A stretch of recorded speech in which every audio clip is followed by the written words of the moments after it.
We all know that there are very different problems in the world that we want to solve as a society. And if you have a problem that you want to solve, it, it takes resources to solve it.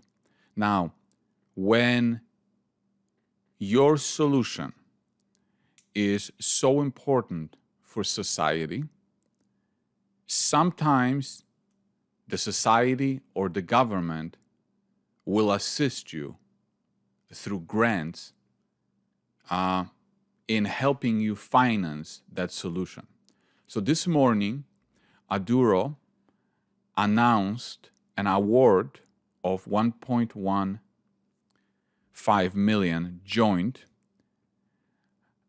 NSERC Alliance METAX grant in partnership with Western University. So let's read some of the paragraphs from the press release, and I'll just kind of talk about them the way I understand it. Over the duration of the project, Aduro will contribute $385,500 with NSERC and MITAX contributing a total of almost $1.2 million. So in other words, let's have a look at what these, at the bottom of the press release. NERC is the major federal agency responsible for funding natural sciences and engineering research in Canada. So it's a government. NSERC provides funding directly to university professors, students, and Canadian companies to perform research and training.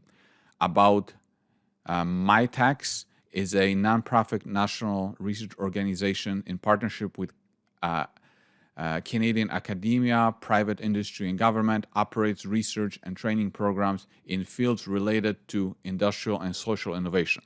So in other words, it's the government, right? So Aduro is putting up money, right, for the research, and the government is giving them like 3 times the amount.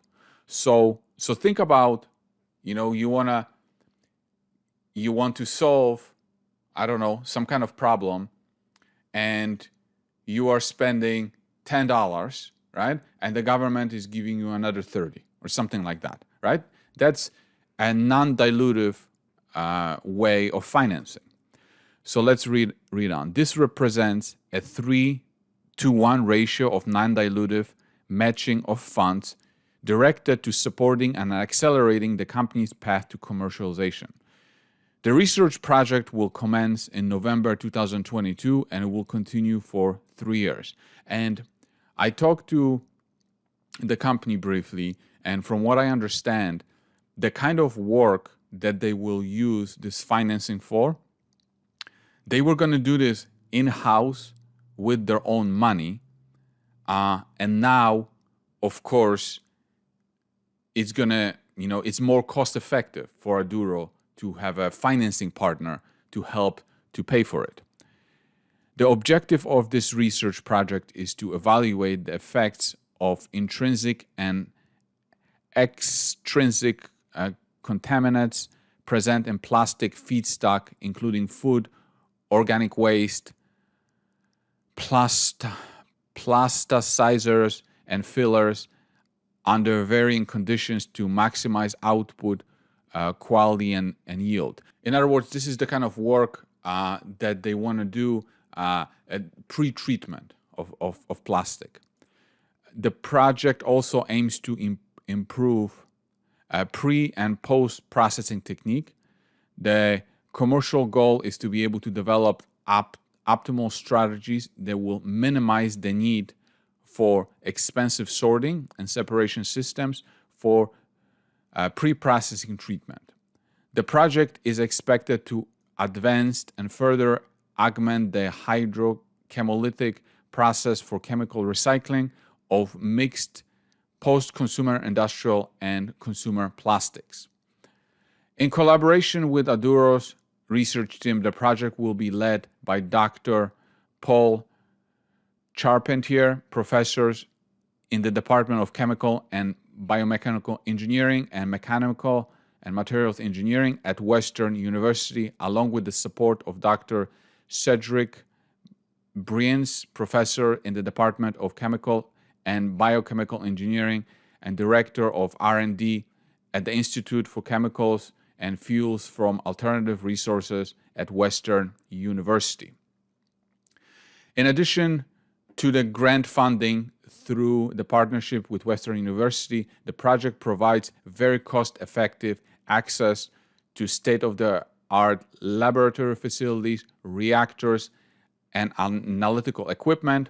More importantly, it also provides the company with a unique opportunity to build its future human capital assets by engaging top talent who will expand their knowledge and expertise in the company's patented HCT process through this funded project.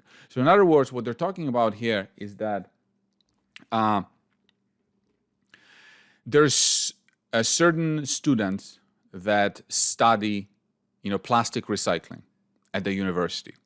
And so Aduro will be able to engage with those students and give them work or give them research to do.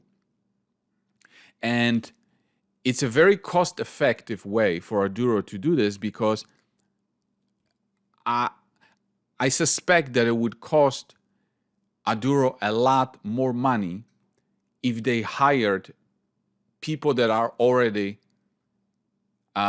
in the industry. You see, those people are students and they are working towards their PhDs. They are interested in this area. So it's a more cost-effective way for Aduro to get this research done. And plus, have the government pay the majority of the bill. And now those people that will be working on this project, at some point in the future, those same people, which are very specialized in this area, some of them will become employees of Aduro. So Aduro will be able to engage them through university without, permanently committing to them until Aduro knows that they are, a good worker, a good fit for the company, right? So that's why they're saying here, it provides the company with a unique opportunity to build its future human capital assets by engaging top talent who will expand their knowledge and expertise in the company's patented process through this funded project. Under the leadership of Dr. Charpentier and Dr. Briens, the project will employ over 3 years 2 postdoctorate fellows, 3 PhD students, 5 masters in engineering, 1 research engineer, and 8 undergraduate students. All intellectual property generated from this project will be owned by Aduro. However, in support of strong partnership with Western University, Aduro will encourage the researchers to publish relevant academic papers once the data is protected. I remember when I was interviewing the management during my original interviews, how the company was in the process of applying for various different grants. So this press release is an example of one of those initiatives, because think about this. It's like, it's non-dilutive funding to get a certain work done, right? If this had to be paid for by in-house 100%, well, that money has to come from somewhere. And when it comes to a company like Aduro that doesn't generate any revenues, it would have to come from equity.